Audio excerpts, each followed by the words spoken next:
अस्सलाम वालेकुम बड़ी उम्मीद करता हूँ सब खैरियत से होंगे। आज की वीडियो उन लोगों के लिए है जो यूरोप में अफोर्डेबल डेस्टिनेशन टारगेट करना चाहते हैं। आज हम बात करेंगे फ्रांस की। So why exactly France? France दुनिया का जाना माना टूरिस्ट स्पॉट है और इसके अलावा इस पर्टिकुलर कंट्री के अंदर बहुत अच्छी यूनिवर्सिटीज पाई जाती है।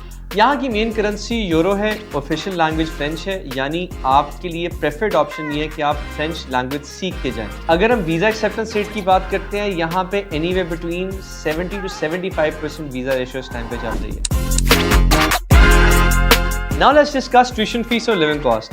अगर हम पब्लिक यूनिवर्सिटीज़ की बात करें, the fee range falls between 3000 euros to 4000 euros per year, यानी 1 से 1.5 मिलियन के दरमियान आपकी ट्यूशन फी रेंज फॉल कर रही थी फॉर पब्लिक यूनिवर्सिटीज़। यही अगर हम प्राइवेट यूनिवर्सिटीज़ की बात करें, आपकी रेंज 8000 से 15000 यूरो तक फॉल करती है, यानी anyway between 2.5 to 5 million PKR.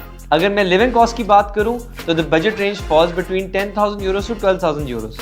अगर आप आउटसाइड पेरिस हैं, the cost is 10,000 euros, but यही अगर आप पेरिस में रहते हैं तो आपकी लिविंग कॉस्ट थोड़ी सी ज़्यादा है, यानी you'll be bearing 12,000 euros per year. Now let's discuss budget to leave the country. अगर यही हम लोग पूरे साल की फीस 6,000 यूरोज यूम करते हैं और जाने से पहले 50% फीस पे करते हैं, इसके अंदर अगर हम लोग 3,000 यूरो पे कर रहे हैं अपनी फीस, उसके अलावा मिसलेनियस एक्सपेंसेस यानी visa fees, air tickets, travel expense, हमने सब चीज़ें इंक्लूड करके हमारा budget anyway between 2.5 to 3 million fall करता है।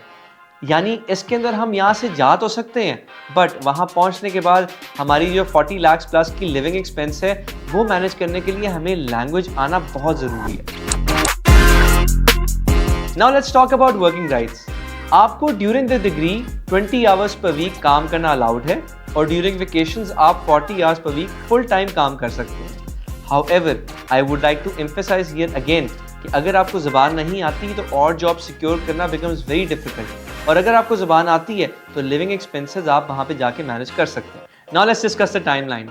अगर आप फॉल इनटेक टारगेट करना चाह रहे हैं और सितंबर अक्टूबर में ट्रैवल करना चाह रहे हैं, तो you have to make sure कि आप 1 से 1.5 साल पहले अपना प्रोसेस स्टार्ट करें ताकि आप डेडलाइंस कैच कर सकें। मोस्टली डेडलाइंस जो हैं वो जुलाई तक फॉल कर रही होती हैं, उसके बाद आप वीज़ा अप्लाई कर रहे हो, तो you have to make sure कि आप अपने वीज़ा प्रोसेस को एटलीस्ट 4 महीने दो ताकि आपको एक पॉजिटिव रिस्पॉन्स आए।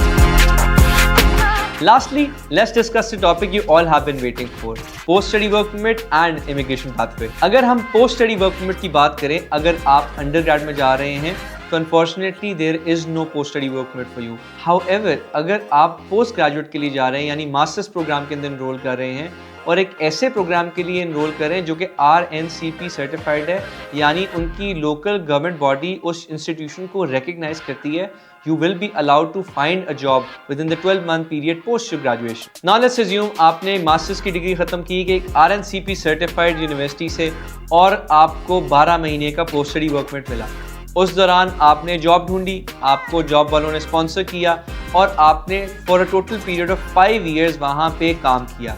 इसके बाद आप एलिजिबल हो जाते हैं वहाँ पे PR अप्लाई करने के लिए। फ्रांस एक ऐसी कंट्री है जो काफ़ी लोगों के बजट में भी आती है और काफ़ी लोगों के फ्यूचर प्लान्स के साथ भी सूटेबल रहती है और काफ़ी लोगों के करियर प्रॉस्पेक्ट्स भी उस कंट्री के अंदर बहुत अच्छे हैं। लेकिन क्या ये कंट्री आपके लिए है? ये जानने के लिए आप हमारे साथ 1-to-1 सेशन बुक कर सकते हैं और जान सकते हैं कि एग्जैक्टली क्या आपकी प्रोफाइल के हिसाब से ये कंट्री आपको सूट करती है। मैं उम्मीद करता हूँ आज की वीडियो आपके लिए इन्फॉर्मेटिव होगी और आप भी शायद फ्रांस जाने का ख्वाब देखेंगे। और अगर आपके हमारे से कोई और सवाल होते हैं, आप हमारे साथ सेशन बुक करें और हम आपकी ज़रूर रहनुमाई करेंगे। बहुत शुक्रिया जी, अल्लाह हाफ़िज़।